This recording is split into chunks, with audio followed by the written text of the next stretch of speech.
Shout out to Hannah dear for giving me this beautiful decorative light bulb. Hello and welcome back. How you doing? Me, thank you for asking. Not that good. Today was the day I was supposed to sleep in, but my brain decided to be a jerk and woke me up at 3 a.m. That means I'm in the perfect mindset to read Cress. And now I know to take the retellings literally. Like we did have the prince from Cinder. We had the ball from Cinder. We had even a pumpkin from Cinder. What I didn't expect from Scarlet, the wolf betraying Little Red Riding Hood, like he so does in the folktale. I will not make that mistake again. So I am going to assume that Cress gets her head shaven, and that her lover, whoever he may be, he goes blind. So with my half disoriented mind that made me like woozy on the way home, like I was going in and out of lanes, and I was like, cool. Let's jump right in and hope no one else gets their throats ripped out. Does this ever happen to you guys? Like you're trying to Google something, your phone just restarts because it knows you're looking up something dumb. It's like, you should know this, stupid. I was looking up to see how big satellites are because I know nothing of space or engineering. I barely know how to make this laptop work, and I always thought satellites were the size of like the satellite dishes on houses, like Comcast dishes, and they just float in space forever. But apparently Cress is living on one, so I'm guessing they're a bit bigger than I thought. I'll Google it. Oh, okay. The smallest one could be the size of a school bus. Okay, that's sort of roomy.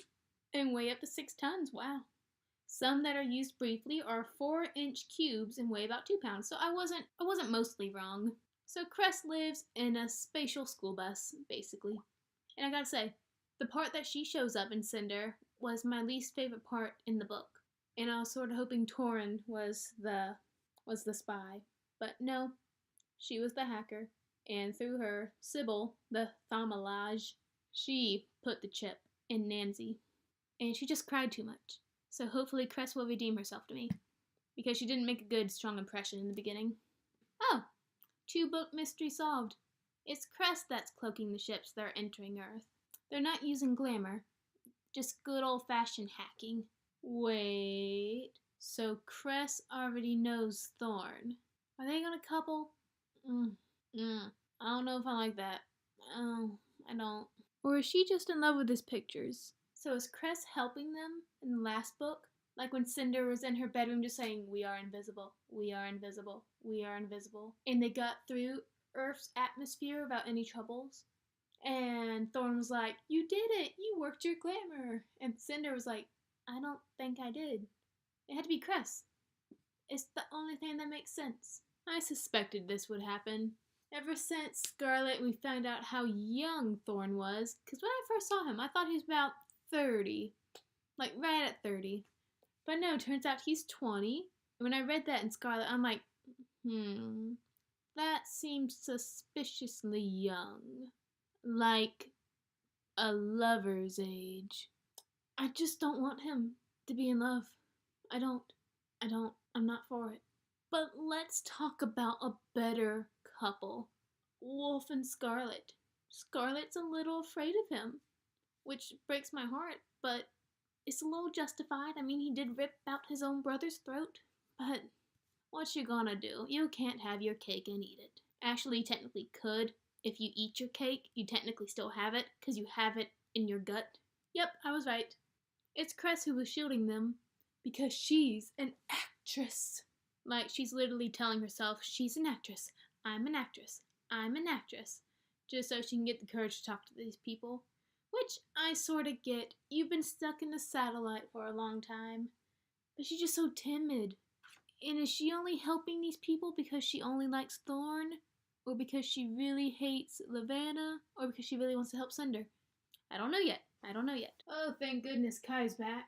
You know, even though all Kai does really is move around in his office, brood about his wedding, yell at Lavanna, and worry about Cinder, he's still one of my favorite characters to read, because he's always just tense, and we get so much emotion from him. Live all the way from Africa after a 1-book hiatus. Everyone please give it up for Dr. Erland! And guess where Dr. Erlin's hiding at? A desert. You can't reveal this early in the book. Dr. Erland, I forgot that his daughter was killed. I knew his daughter was killed. I forgot her name. It's Crescent Moon, because she's a lunar. She's not dead. She's just stuck in a satellite. This doesn't thrill me. I sort of miss now when they were ripping out each other's throats. Maybe I was a little tough on Cress. I sympathize with anyone who sings in the shower and isn't ashamed of it. She just wants to sing. She just wants friends and love, even though she's been in love with this convict just because his picture is cute and she's been stalking through his records and singing in the shower. I should be more sympathetic. I really should. Girl's been locked in the satellite for 7 years. Hasn't had any social human lunar interaction besides Sybil. Terrified out of her mind of her, which is why she has betrayed Cinder. But I don't like her. I don't. All she does is sing, listen to opera, and swoon over Captain Thorn. Don't fall for it, Thorn. That's a glamour. That's a glamour. Dude, Wolf can't catch a break. Like, this is the second time Scarlet shot him. First time intentional, second time not intentional. Still, this poor guy. This is actually the third time he's been shot. Fourth, he took a tranquilizer to the neck. My poor puppy. Who's this Jason guy? And why do I like him all of a sudden? Sure, Jason, blame it on the cyborg. Well, great. 2 of my favorite characters are down. Wolf's riddled with bullets again, and Scarlet's kidnapped. It's up to you now, Cinder. Carry the story. But that was a nice switcheroo. She accidentally grabbed the guard instead of Scarlet. It's a shame her pesky little orange light doesn't pop up automatically. It takes some time for her to notice. Wait, who's all on the ship? Jason, who's bleeding. Wolf, who's bleeding. Aiko, since she is the ship. Thorn and Cress are falling into space right now. Scarlet with Sybil. So basically, Cinder's alone right now. Oh, alright. Smart thinking, Cinder. Let the guard of the villain you just lost your friend to start piloting the ship. And what's conveniently nearby? Africa, where Dr. Erlin is. I didn't want Thorn to go blind. Wait. She's letting a blind man cut her hair. You see this? He's sawing a knife. Oh, my neck. Okay, I've done some research. Apparently, Rampion, the name of their ship, the one that Aiko's possessing, means Rapunzel when translated to English. Or Rapunzel means Rampion when translated to English. Let's see what else. I knew it. So, ever since I've heard of his name, Thorn, my little fairy tale sense was going off like, that sounds really familiar for some reason. Yeah, the Prince and Rapunzel story gets blinded by thorns. Okay. You know, nursery school did teach me something. Thorns, they blind you. Fairy tales aren't always good, children. Sometimes you get your throat bitten out. You get blinded. Your hand gets burned off. Life is hard. At least Thorn hasn't fallen head over heels in love with her yet. At least one of them is just like, yes, I'm holding your hand, but it's because I'm blind. It's not because I like you, lady. You know, I think Thorn's the one who's not grasping the situation here. He keeps stressing they're going to be eaten alive by vultures. I thought the whole point of vultures was that they eat you after you're dead. We will be eaten alive by vultures. Can you visualize that for a second? No, I can't. Why am I talking to you down here? It's because I read on the floor. And I don't have the energy to get up to my chair now. Have I mentioned how much I don't like this coupling? Thorn's still good. Thorn's still funny. She starts crying in the desert. He starts shaking her like, stop, you'll dehydrate. I think those are mountains, Thorn. Are they mountains or glorified hills? It's kind of weird. In the last book, he was a goofball, but he was also capable. But now that they're in the desert, he went from goofball to sudden survivalist. Like, he's all serious now, and he's even like, he didn't even show emotion or reaction really when he went blind. He's just like, Your hair is everywhere. I can feel it. But at least now he's like, I'm not happy with this. And now Cress isn't happy Thorn the blind man doesn't want to hold her arm. It throws off my balance. But you're not showing me affection. Are we going to get another chapter from Wolf's perspective? Because that's what I want. I want more Wolf. But we can't right now because he's unconscious. Because people keep shooting him. And by people, I mean Scarlet. Cinder's made out of tougher stuff than people think. Literally. Am I the only one who was upset when the wedding planner says, oh, you won't have to kiss Lavanna? I wouldn't mind seeing a villain on hero kiss.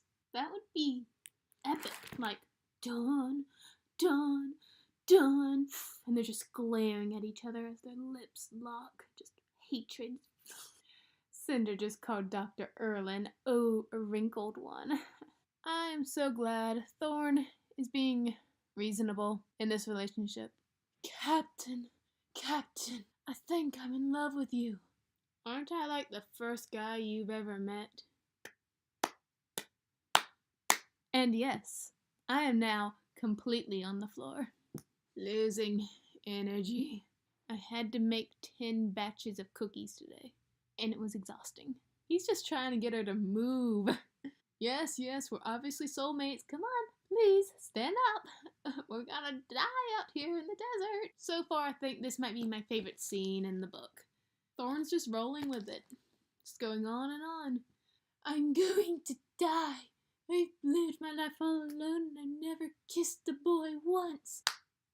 Cress, honey, sweetie, I'm covered in sand, I'm dirty, I haven't bathed, and I haven't brushed my teeth in 2 days. You don't want to kiss me right now, hun. I'm also blind, so I'll probably end up kissing your eye or something. Oh, a gazelle! My first earthen creature! It's so regal, so beautiful, so...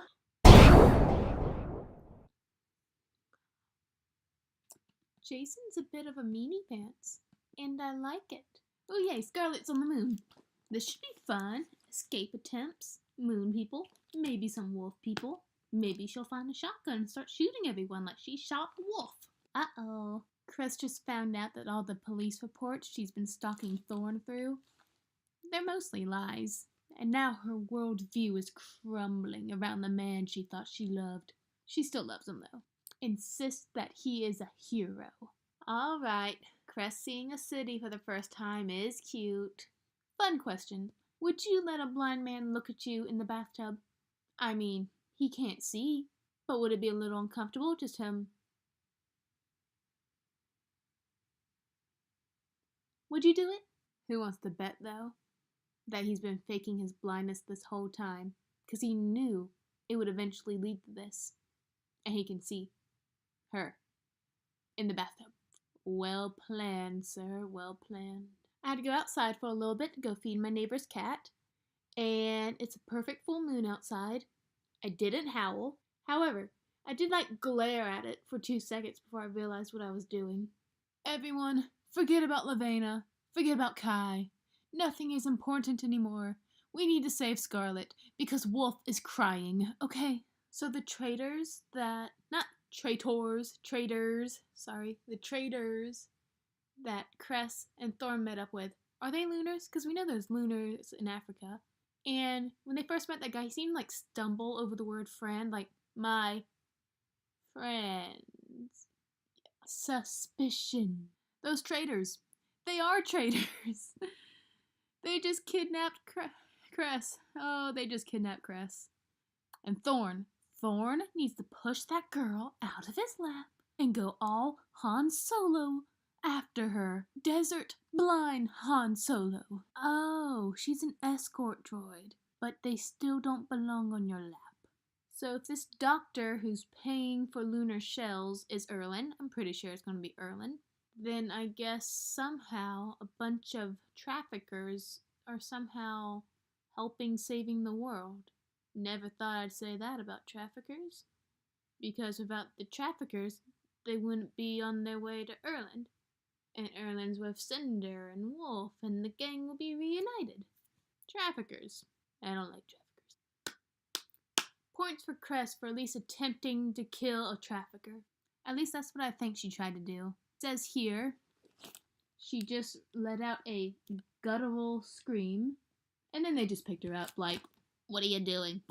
Dr. Erland, why would you include in your notes the words, "Finally, I found her"? I mean, anyone looking up Cinder's file would be able to see that. Is it just so Kai can put the pieces together? I'm starting to like Torin again. He can be nice. Aiko, the magical spaceship, is threatening to take away Jason's hot water because he's really mean to her. It's just so malicious of her. If I didn't know Jason would play an important part in Winter, which I have right over there, I would be like, why is he even here? Is he just here to fly a ship since Scarlet isn't here? However, Cinder did just punch him, so that's good. And Marissa Meyer wrote it with no embellishment, no flair, just Cinder punched him. And that makes it hilarious to me. Just Yes, Dr. Erland, we know you're crazy, but how much are you going to buy your daughter for? Time's a ticking. So many punches, so little time. Oh, so that's why Sybil kept taking blood from Cress, for a plague cure. See, let that be a lesson to all of you. All you muggles out there. If you do not possess magical abilities, your blood is still worth something. Oh gosh. Wolf is just amazing at first impressions. The gang's almost back together. The gang's almost back together. No, wait. Thorn just ran by the door. Y'all need to just shut up and go save Scarlet, okay? Wolf is howling and crying his head off. Other true fact, if I didn't have Winter right here, I would have forgot Princess Winter even existed. Interrupting for a little discussion. Is it just me? Or do I feel like the group, the gang, the heroes, are they even friends? I mean, we get a bunch of talking and some great development between, like, the couples. Cinder, Kai, Scarlet, Wolf, getting there with Cress and Thorn. But, like, they've never just, like, talked together and been like, yeah, this is me. Who are you? What do you like? They're all just like, yeah, time to bring down the queen. But there's not any mashing with them. However, I do like the little standoff they have after they're all reunited. They go out of Dr. Erland's place and there's this Commonwealth police everywhere. And they just stand up for each other and all the townspeople just come on out. It's just like heroes unite, except Scarlet.